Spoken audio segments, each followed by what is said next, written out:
Hello friends, welcome to our YouTube channel arithmetic to advance. आज के इस video में हम 18 जुलाई 2023 के सेकंड शिफ्ट के मैथ्स के क्वेश्चन सोल्व करेंगे। बाकी पीडीएफ जो है वो आपको टेलीग्राम चैनल पर प्रोवाइड कर दी जाएगी, तो वहां से आप पीडीएफ को एज ए रिवीजन डाउनलोड करके रख सकते हैं। इसके बाद यहाँ पर चलिए फटाफट से शुरू करते हैं क्वेश्चनों को करना। तो यहाँ पर क्वेश्चन नंबर फर्स्ट के अंदर आपको दे रखा है ए और बी अकेले एक कार्य को क्रमशः 4 दिनों और 9 दिनों में पूरा कर सकते हैं। यदि वे दोनों बी से शुरू करते हुए एकांतर दिनों में कार्य करते हैं तो कार्य कितने दिन में पूरा होगा। तो यहाँ पर आपको ए जो है वो दे रखा है 4 दिन में कार्य करता है और बी जो है वो दे रखा है 9 दिन में कार्य करता है। दोनों का एलसीएम लेंगे, आपके पास 36 यूनिट जो है टोटल वर्क आ जाएगा। अब यहाँ पर जो है इसकी क्षमता कैलकुलेट करेंगे तो 4 से डिवाइड करेंगे 9 यूनिट इसकी क्षमता आ जाएगी, 9 से डिवाइड करेंगे 4 यूनिट इसकी क्षमता आ जाएगी। अब बी जो है बी से कार्य शुरू होता है, फिर ए की बारी आती है और फिर यहाँ पर बी करेगा और फिर ए करेगा। तो इस तरह से ये काम जो है चलता जाएगा, यानी कि आपको यहाँ पर 2-2 दिन का जो है वो पेयर बनता हुआ दिखाई पड़ रहा है। तो आप यहाँ पर कैलकुलेट कर लेंगे कि 2 दिन में कितने यूनिट का काम हो रहा है। तो यहाँ पर बी जो है वो आपको दे रखा है 4 यूनिट का काम करता है और ए जो है वो 9 यूनिट का काम करता है। तो आप यहाँ पर कैलकुलेट कर लेंगे कि दो दिन के अंदर जो है वो कितने यूनिट का काम हो रहा है। तो 2 दिन के अंदर जो है यहाँ पर टोटल 13 यूनिट का काम हो रहा है। अब 13 यूनिट को आप यहाँ पर टोटल वर्क के समीप ले जाने की कोशिश करेंगे, यानी कि 3 से इसको मल्टीप्लाई करेंगे तो ये 13 3 39 ज़्यादा बार चला जाएगा, ठीक है। तो 2 से इसको मल्टीप्लाई करेंगे यानी कि 13 दूनी 26 आ जाएगा। इसको भी आप 2 से मल्टीप्लाई कर दीजिए यानी कि आपके पास 4 दिन आ जाएगा। 4 दिन में जो है यहाँ पर 26 यूनिट का काम हो रहा है। अब यहाँ पर आप कैलकुलेट करेंगे शेष काम कितना बचा है। तो यहाँ पर शेष काम इस इक्वल टू आपके पास आ जाएगा 36 माइनस का 26 और ये बराबर 10 यूनिट का जो है यहाँ पर शेष काम बचेगा। अब यहाँ पर देखिए आपको क्वेश्चन को कंप्लीट लिखकर सॉल्व नहीं करना है एग्जाम के अंदर। यहाँ पर कुछ कैलकुलेशंस आप अपने माइंड के अंदर ही रखना है। यहाँ पर तो मैं आपको कंप्लीट सॉल्यूशन जो है वो दे रहा हूँ। अब यहाँ पर आप इस क्वेश्चन के अंदर देखेंगे तो यहाँ पर हर 2 दिन के बाद जो है ए पर काम एंड हो रहा है, ठीक है। अब बारी आएगी यहाँ पर बी की, तो बी के लिए यहाँ पर कितने यूनिट का काम, देखिए बी जो है यहाँ पर 4 यूनिट का काम 1 दिन में करता है, तो ये 4 यूनिट का काम 1 दिन में करके चला जाएगा।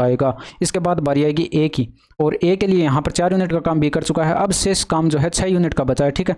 अब 6 यूनिट का काम बचा है, बट ए जो है 1 दिन में 9 यूनिट का काम करता है। तो यहाँ पर 6 यूनिट का काम करने में इसको कितने दिन का समय लग जाएगा, यानी कि 6/9 दिन जो है, सॉरी यहाँ पर 6/9 दिन जो है यहाँ पर इसको समय लगेगा, यानी कि 2/3 दिन जो है ये आपके पास आ जाएगा। अब यहाँ पर टोटल डेज की संख्या पूछी गई है, 4 दिन ये रहा, 1 दिन ये रहा और 2/3 दिन ये रहा, यानी कि टोटल डेज जो है वो आपके पास आ जाएंगे 5 सही 2/3 दिन। तो ये आपके पास राइट आंसर हो जाएगा। इसके बाद नेक्स्ट क्वेश्चन देखिए, एक समद्विबाहु त्रिभुज की प्रत्येक समान भुजा की लंबाई और तीसरी भुजा की लंबाई का अनुपात आपको दे रखा है 3:5 है। यदि त्रिभुज का क्षेत्रफल 30√11 सेंटीमीटर स्क्वायर है तो तीसरी भुजा की लंबाई आपको बतानी है। तो यहाँ पर एक त्रिभुज यहाँ पर बना लेते हैं। तो यहाँ पर मान लीजिए इसकी भुजा ए है, ठीक है। अब ये समान भुजा जो है मैंने ए मान ली, ठीक है। यहाँ पर समान भुजा की लंबाई ए मान ली, तीसरी भुजा की लंबाई मैंने बी मान ली। तो ये आपके पास ये भी ए हो जाएगा क्योंकि ये समद्विबाहु त्रिभुज है और ये आपके पास तीसरी भुजा बी हो जाएगी। अब यहाँ पर ए का अनुपात बी के साथ आपको दे रखा है 3:5, यानी कि ए अगर आपके पास 3x है, ए अगर आपके पास 3x है तो ये भी आपके पास 3x हो जाएगा और b जो है आपके पास 5x हो जाएगा। अब यहाँ पर इसका क्षेत्रफल समद्विबाहु त्रिभुज का क्षेत्रफल का फॉर्मूला होता है b/4√4a² माइनस के अंदर b², ये फॉर्मूला होता है। तो यहाँ पर a और b की वैल्यू आपको पुट कर देनी है। तो यहाँ पर b की वैल्यू पुट करेंगे 5x और बट्टे के अंदर 4 है, अंडरूट के अंदर यहाँ पर 4 और इनटू में a की वैल्यू 3x रखेंगे, इसका स्क्वायर होगा और माइनस के अंदर b का स्क्वायर, यानी कि आपके पास 5x का स्क्वायर यहाँ पर होगा, ठीक है। और यहाँ पर इसको सॉल्व करेंगे तो ये आपके पास 5x ऊपर है और बट्टे में 4 है। अंडरूट के अंदर अब देखिए मैं यहाँ पर डायरेक्ट कर दे रहा हूँ, ये आपका 9x² आएगा, यानी कि 36x² ये हो जाएगा और माइनस के अंदर 25x² यहाँ पर होगा, यानी कि 11x² यहाँ पर अंडरूट के अंदर बचेगा। अब x² का यहाँ पर वर्गमूल निकलेगा तो यानी कि बाहर x आएगा, x पहले से 1 है यहाँ पर, तो ये आपके पास 5x² हो जाएगा और बट्टे के अंदर 4 इंटू में √11। अब आपको यहाँ पर ये क्षेत्रफल जो है वो आपको दे रखा था 30√11, यानी कि आपके पास बराबर चलता जाएगा 30√11 और ये भी बराबर चलता जाएगा 30√11 और ये भी 30√11 के बराबर चलता जाएगा, ठीक है। तो ये आपके पास आ जाएगा, ठीक है। अब यहाँ पर देखिए √11 से √11 कट जाएगा, 5 से ये काटेंगे तो ये आपका 6 बार कट जाएगा, यानी कि x² बराबर 6 × 4 आएगा और 4 का वर्गमूल यहाँ पर 2 हो जाएगा, √6 जो है यहाँ पर x की वैल्यू आ जाएगी। अब यहाँ पर आपसे पूछी गई थी तीसरी भुजा की लंबाई, तो ये x की वैल्यू 2 √6 आई है और ये 10 √6 जो है वो आपके पास राइट आंसर आ जाएगा। इसके बाद नेक्स्ट क्वेश्चन देखिए, निम्नलिखित का मान ज्ञात कीजिए। तो यहाँ पर देखिए इस क्वेश्चन के अंदर मैं इसको ऐसे लिख लेता हूँ, ठीक है। sin 2x है, ठीक है, इसको ऐसे ही पड़ा रहने दिया और ये sin 6x जो है इसको इसके साथ में लिख लेता हूँ, ठीक है।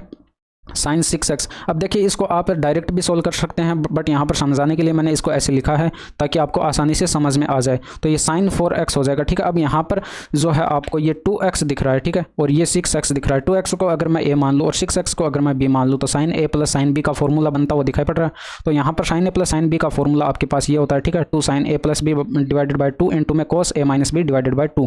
तो इसको अगर हम यहाँ पर फॉर्मूले को अप्लाई करेंगे तो ये आपके पास 2 साइन इंटू में 4x। अब देखिए 2x और 6x कितना हो जाएगा, ये 8x हो जाएगा, ठीक है, और डिवाइड करेंगे 2 और इनटू में आपके पास आ जाएगा कोस। अब देखिए a माइनस बी दे रखा है। अब यहाँ पर a माइनस बी अगर आप कैलकुलेट करेंगे, a तो आपके पास 2x और माइनस के अंदर 6x, यानी कि तो माइनस का 4x आएगा। अब यहाँ पर माइनस का 4x आपको नहीं लिखना है, 4x ही लिखना है, क्योंकि यहाँ पर आप जानते हैं कि माइनस का थीटा जब भी होता है तो वो चौथे क्वाड्रेंट में आता है आपका, और चौथे क्वाड्रेंट में जो है आपका कोस थीटा और सेक थीटा जो है ये दोनों क्या होते हैं, पॉजिटिव होते हैं। तो आपके पास इसकी वैल्यू तो पॉजिटिव में ही आनी है, तो ये आपको पॉजिटिव में ही रखना है, ठीक है।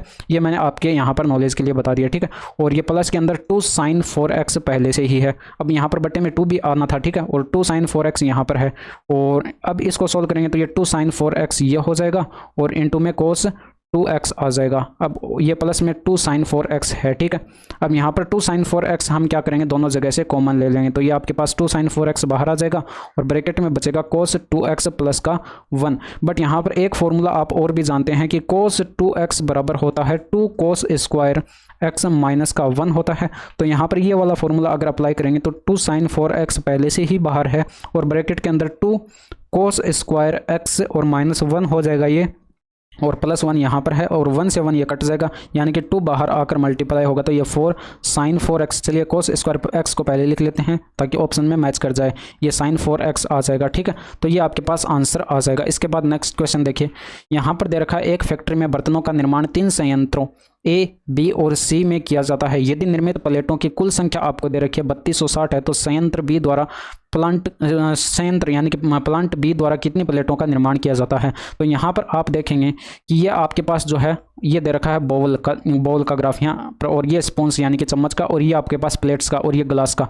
अब यहाँ पर टोटल देखें तो ये 100% का दे रखा है, यानी कि टोटल प्लेटें जो है 100% है, और 100% की संख्या आपको कितनी दे रखी है 3260।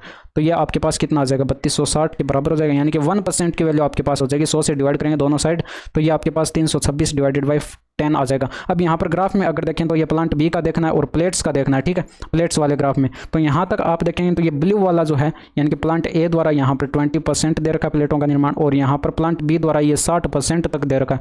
तो सिर्फ और सिर्फ हमें ऑरेंज वाला ही देखना है, तो 60 में से माइनस करेंगे 20, यानी कि आपके पास 40% आ जाएगा।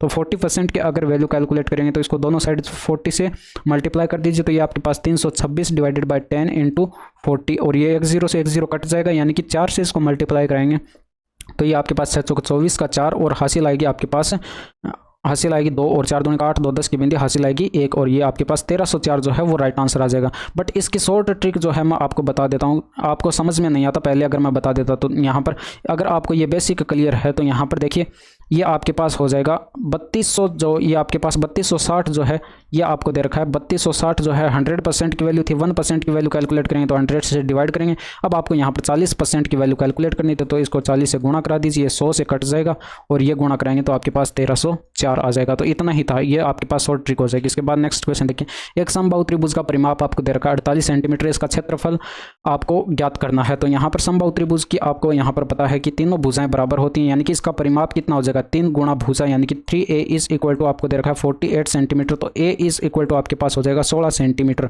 आपको इसका क्षेत्रफल कैलकुलेट करना था, तो इसका क्षेत्रफल का फॉर्मूला होता है area is equal to √3/4 into में a स्क्वायर। अब a की वैल्यू अगर यहाँ पर रखेंगे तो √3/4 इंटू में 16 इंटू में 16, यानी कि 400 के 16 और 16 4 64 हो जाएगा, 64√3 सेंटीमीटर स्क्वायर में ये आपके पास आंसर आ जाएगा। इसके बाद नेक्स्ट क्वेश्चन देखिए, 32 पेन और 12 पेंसिलों का मूल्य आपको दे रखा है, 8 पेन और 3 पेंसिलों का कुल मूल्य कितना होगा ये आपको बताना है। तो यहाँ पर अगर एक पेन का मूल्य अगर मैं x रुपये मान लूँ और एक पेंसिल का मूल्य अगर y मान लूँ, तो ये आपके पास 32x प्लस के अंदर ये 12y इज इक्वल टू, यानी कि टोटल मूल्य आपको दे रखा है 790 के बराबर।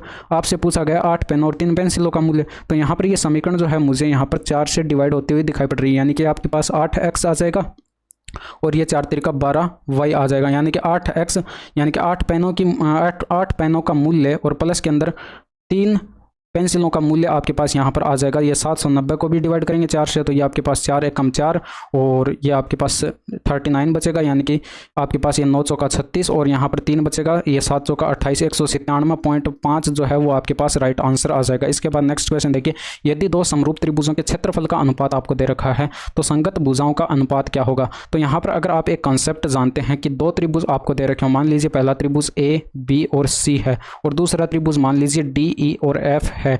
अगर ये दोनों त्रिभुज समरूप हैं, ध्यान रहे समरूप होना चाहिए, ठीक है।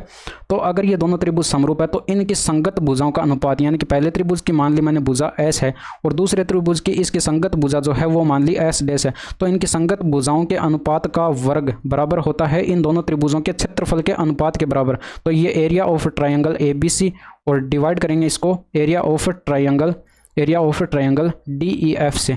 तो ये फॉर्मूला जो है यहाँ पर होता है। तो हमें यहाँ पर क्षेत्रफलों का अनुपात दे रखा है, संगत भुजाओं का अनुपात पूछा गया, यानी कि संगत भुजाओं का अनुपात का वर्ग आपके पास बराबर हो जाएगा 196 डिवाइडेड बाय 625। तो यहाँ से स्क्वायर का निशान अगर हटाएंगे तो एस अपॉन एस डैश बराबर आ जाएगा आपके पास 14 और डिवाइडेड बाय 25, यानी कि 14:25 जो है वो आपके पास राइट आंसर हो जाएगा। अगर कंसेप्ट आपको पता था तो सिर्फ इतना ही करने की ज़रूरत थी।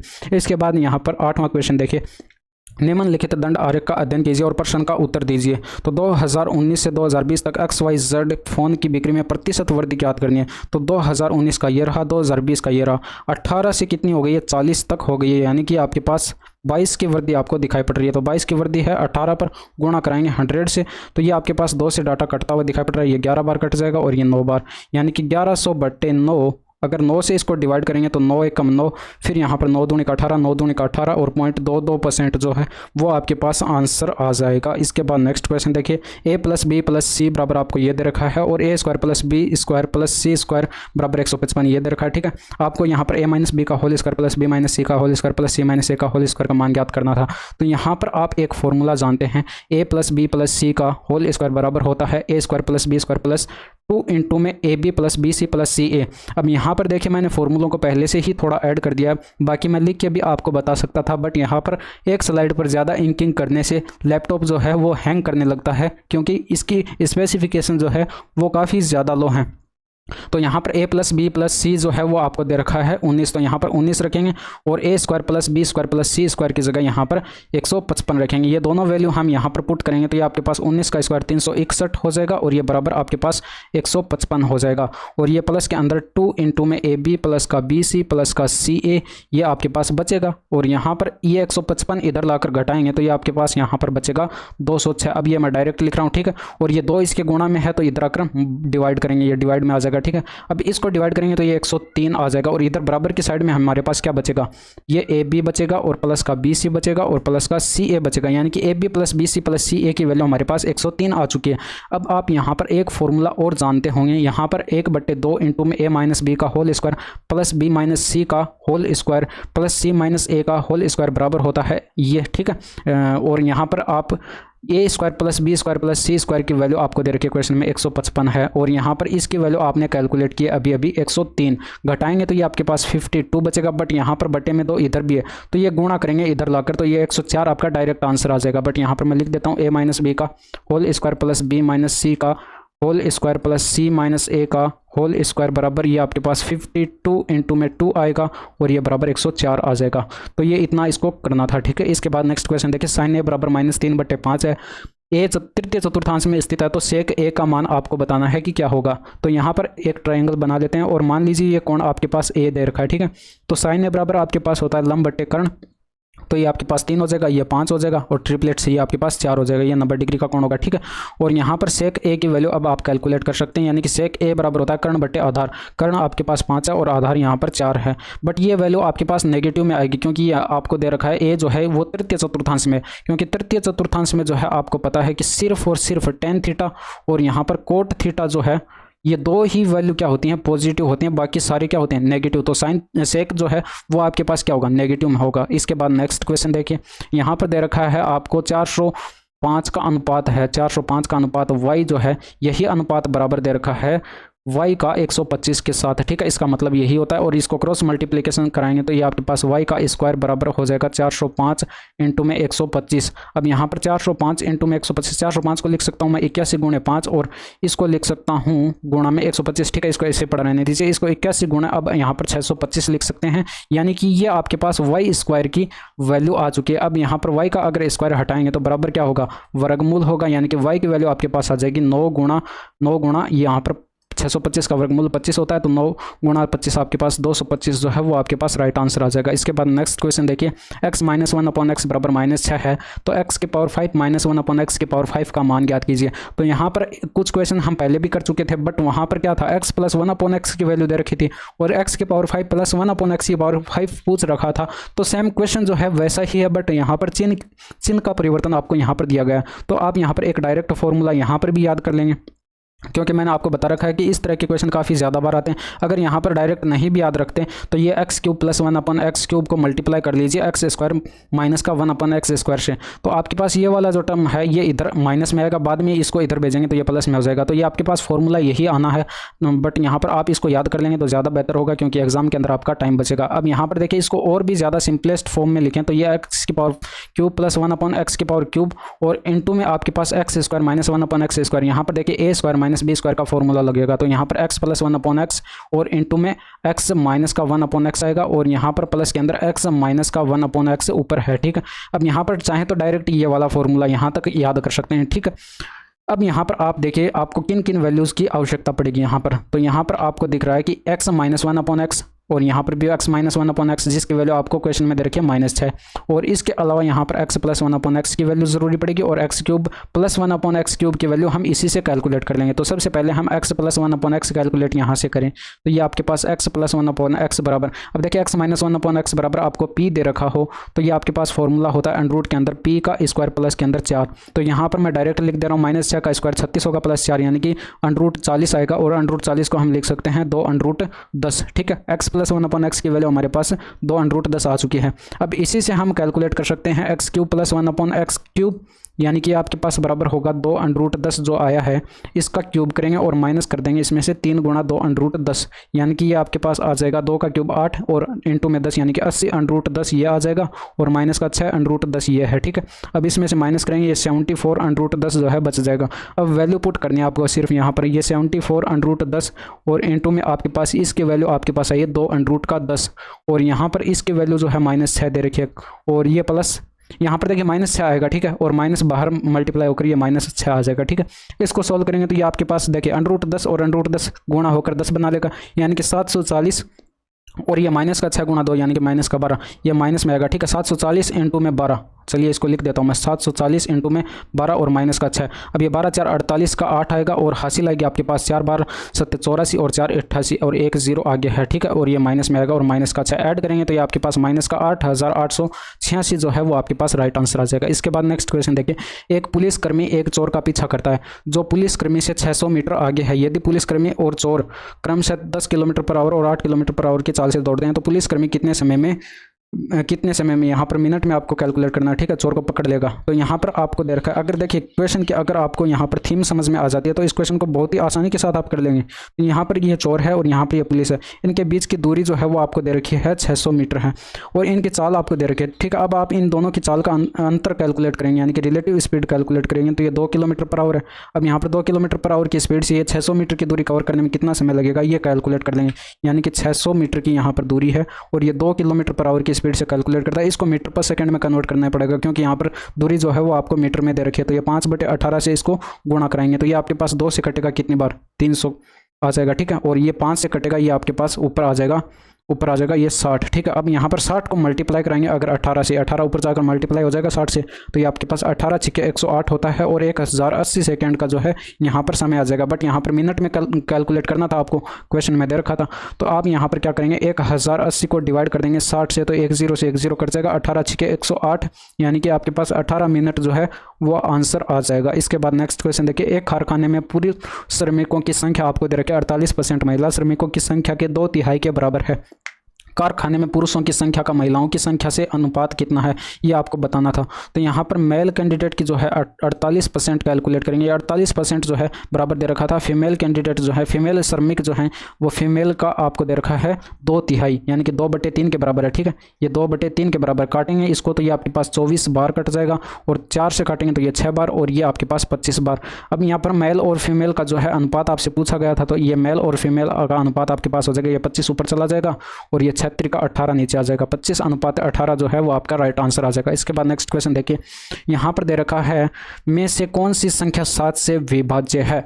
तो यहाँ पर आप एक तो आप इसको कैलकुलेट कर सकते हैं, सभी संख्याओं को 7 से डिवाइड करके देख सकते हैं कि कौन सी संख्या 7 से डिविजिबल है। जो संख्या 7 से डिविजिबल होगी वो उसको राइट टिक कर दीजिएगा। ठीक है, बट यहाँ पर डिविजिबिलिटी रूल लगाकर अगर आप इसको सॉल्व करना चाहें तो कैसे करेंगे। यहाँ पर देखिए 24, और चलिए इसको यहाँ पर थोड़ा सा इधर लिख लेते हैं, ये 24,963 दे रखा है। अब यहाँ पर 7 का डिविजिबिलिटी रूल लगाना, तो ये 3 का 2 गुना करेंगे यानी कि 6 इसमें से माइनस करेंगे पीछे वाली लेटर्स में से। ठीक है, तो ये आपके पास 6 में से 6 0 और 9 4 और ये 2 इतना आ जाएगा। ठीक है, अब यहाँ पर 2 का ये 0 का 2 गुना करेंगे यानी कि 0 ही होगा, और ये 239 हो जाएगा। ठीक है, इसको माइनस करेंगे इसमें से। अब यहाँ पर 9 का 2 गुना करेंगे, 9 का 2 गुना 18 होता है, तो 24 में से 18 माइनस करेंगे तो ये आपके पास 6 बचेगा। अब 6 नॉट डिविजिबल बाय 7 यानी कि ये आपके पास 7 से डिविजिबल नहीं है, नॉट डिविजिबल बाय 7। ठीक है, यानी कि 7 से विभाज्य नहीं है। इसी तरह से आप बाकी संख्याओं को भी चेक कर सकते हैं। तो ये आपके पास दे रखा है 24,973, और ये आपके पास इसका 3 का 2 गुना करेंगे। अब यहाँ पर मैं डायरेक्ट कर रहा हूँ। ठीक है, इसका 3 का 2 गुना करेंगे यानी कि 6 माइनस करेंगे तो ये आपके पास 2 4 9 और यहाँ पर 1 आ जाएगा। ठीक है, एक सेकंड, हाँ ठीक है, और यहाँ पर इसका 2 गुना आप इसमें से माइनस करेंगे तो ये आपके पास 2 माइनस करेंगे तो ये आपके पास आ जाएगा 247, और इसका 2 गुना यानी कि 14 माइनस करेंगे इसमें से तो आपके पास 10 आ जाएगा। यह है भी डिविजिबल नहीं है 7 से। अब यहाँ पर आप चेक करेंगे 24 9 8 3 से। अब यहाँ पर इसका 2 गुना 3 का 2 गुना यानी कि 6 माइनस करेंगे तो ये आपके पास 24 9 यहाँ पर 2 बच जाएगा। ठीक है, और इसका 2 गुना यानी कि 4 माइनस करेंगे इसमें से तो ये आपके पास 245 बच जाएगा। 5 का 2 गुना यानी कि इसमें से माइनस करेंगे 14 बच जाएगा। 14 डिविजिबल है 7 से, यानी कि ये आपके पास 7 से विभाज्य है, 7 से विभाज्य यानी कि डिविजिबल बाय 7।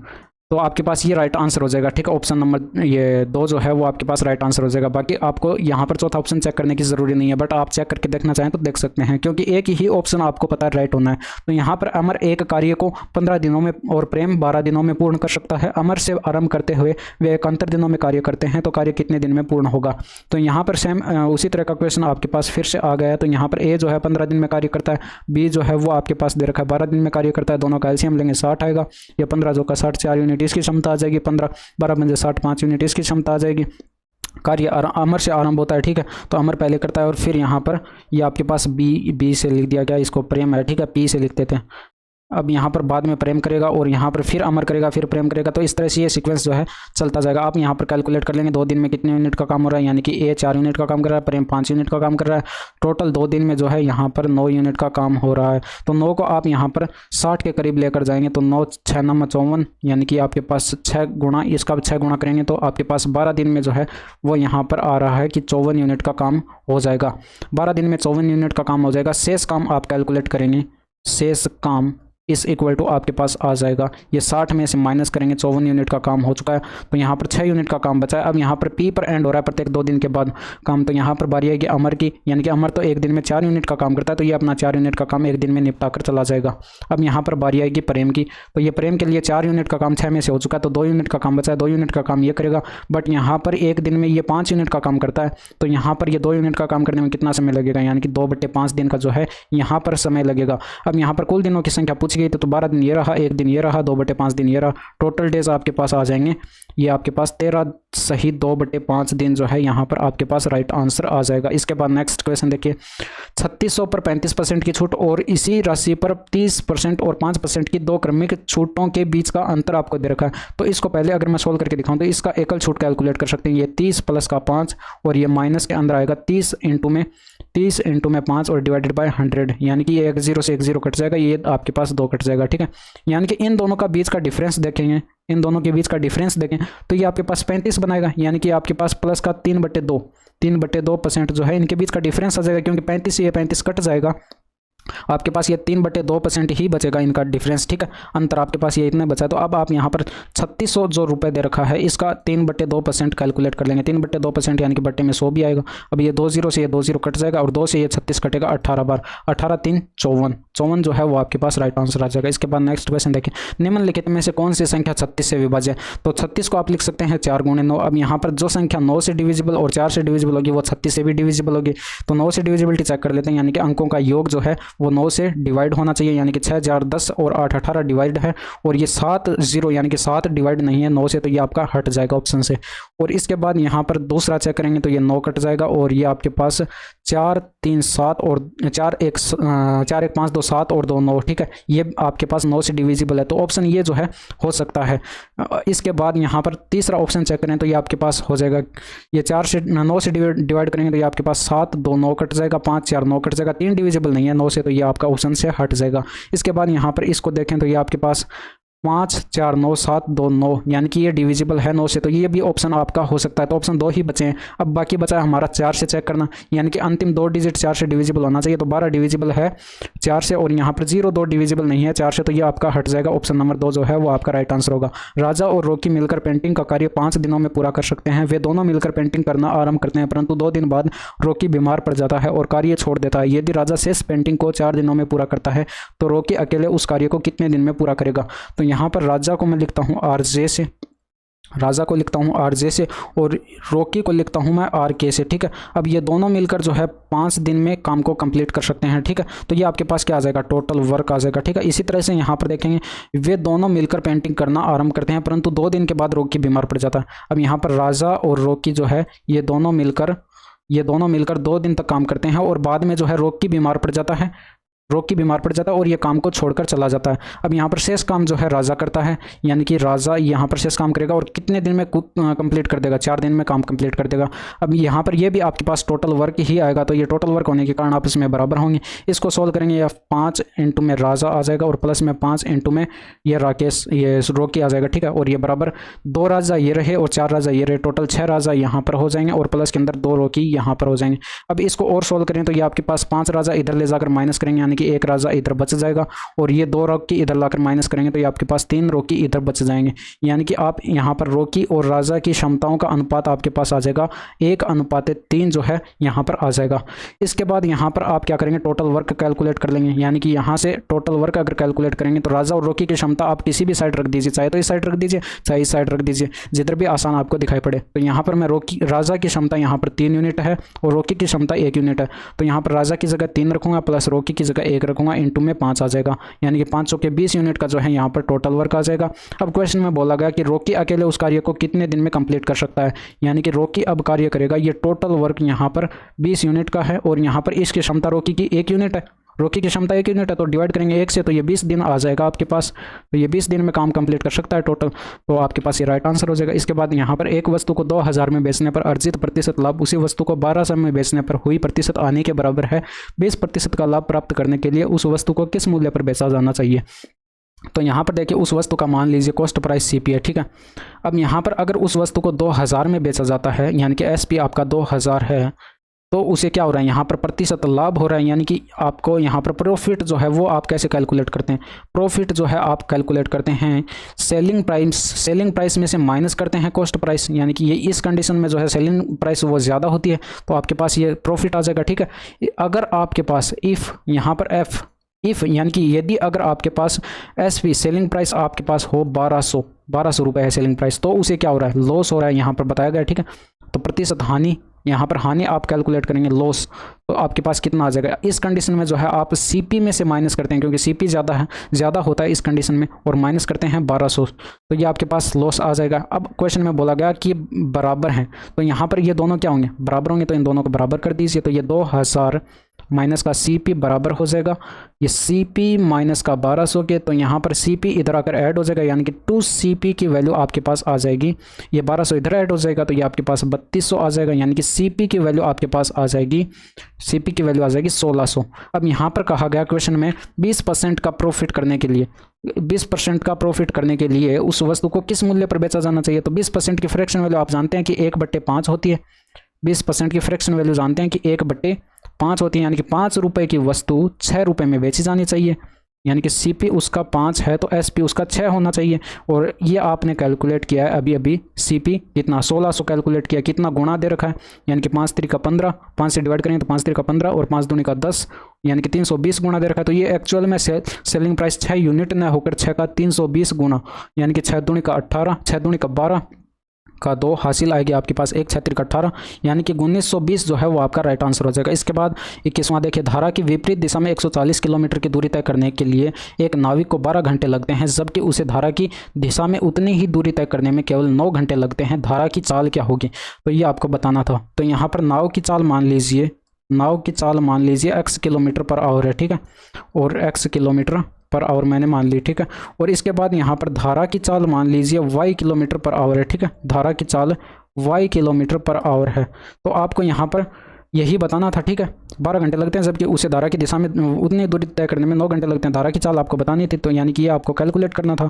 तो यहाँ पर आप क्या करेंगे, 140 किलोमीटर की दूरी धारा की विपरीत दिशा में, अब यहाँ पर विपरीत दिशा में बोल रहा है, यानी कि x माइनस का y, चाल कम होगी। अब 144 किलोमीटर की दूरी है और 12 घंटे लगते हैं, यानी कि दूरी बटे समय से ये आपके पास कितना आ जाएगा, 12 किलोमीटर पर आवर इसकी स्पीड आ जाएगी, ठीक है, 12 किलोमीटर पर आवर में, यानी कि x माइनस वाई आपके पास कितना आ चुका है, x माइनस वाई आपके पास 12 आ चुका है। तो ये इक्वेशन फर्स्ट आ चुकी है आपके पास।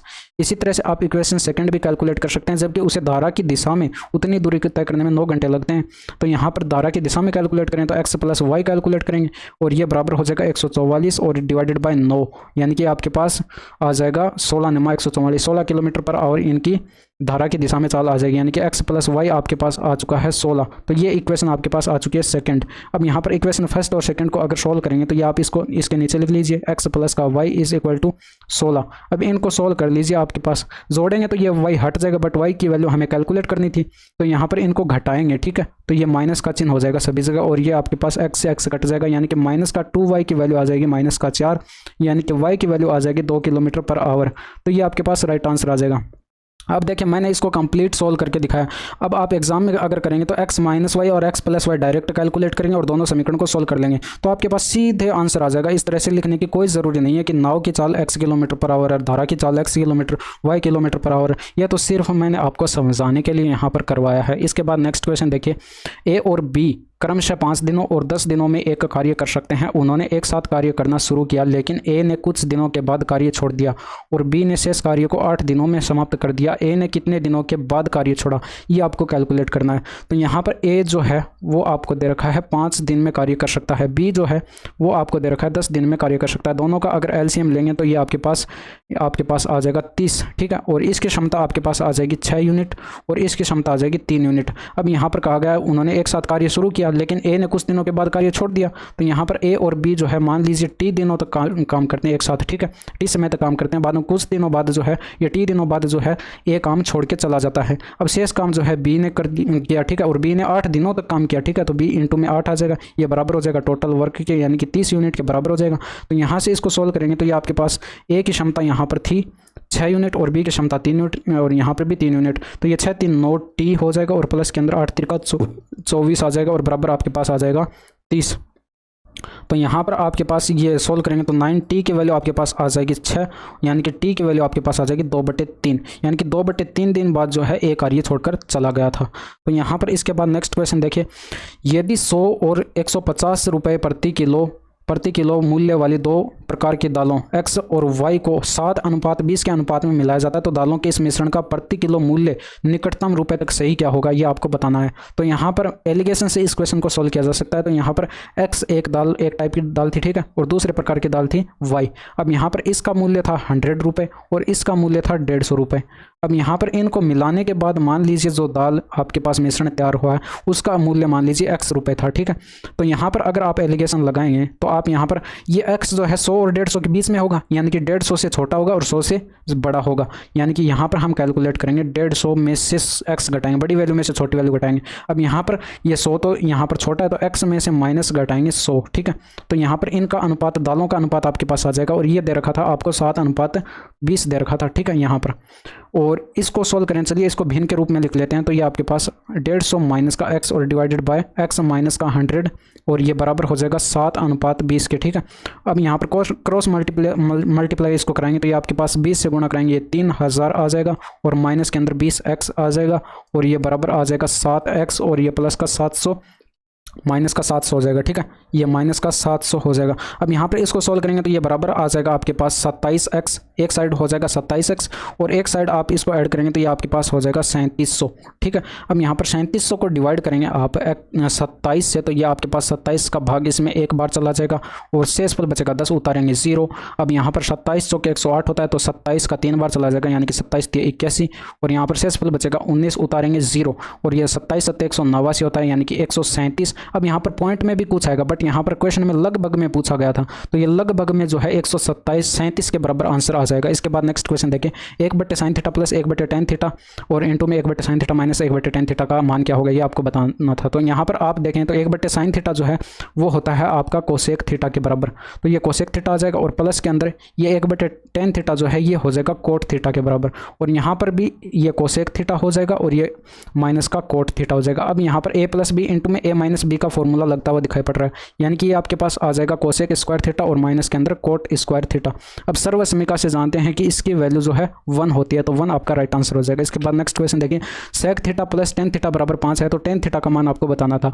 तो यहाँ पर आप एक फॉर्मूला जानते हैं कि सेक थीटा और प्लस का टेन थीटा बराबर दे रखा हो एक्स के, यहाँ पर तो 5 दे रखा है, ठीक है, बराबर दे रखा हो x के, तो सेक थीटा और माइनस का टेन थीटा आप कैलकुलेट कर सकते हैं 1/x करके यानी कि 1/5 हो जाएगा। और यहाँ पर इनको सॉल्व करेंगे तो टेन थीटा से टेन थीटा अगर जोड़ेंगे तो टेन थीटा से टेन थीटा कट जाएगा बट यहाँ पर टेन थीटा की वैल्यू हमें कैलकुलेट करनी है तो हम यहाँ पर क्या करेंगे, घटाएंगे, इनको घटाएंगे तो चिन्ह परिवर्तित हो जाएंगे यानी कि सेक थीटा से सेक थीटा कट जाएगा और यहाँ पर 2 tan थीटा आएगा और बराबर आ जाएगा 5 माइनस का 1/5 और इसको सॉल्व करेंगे तो ये 24/5 आ जाएगा। अब यहाँ पर ये 2 से कट रहा है, 12 बार कट जाएगा यानी कि टेन थीटा की वैल्यू जो है वो आपके पास आ जाएगी 12/5। तो ये थे आज के 25 क्वेश्चंस। यहाँ तक क्लास कैसी लगी कमेंट करके ज़रूर बताइएगा। So that's all for today, thank you, धन्यवाद, बाय बाय, टेक केयर।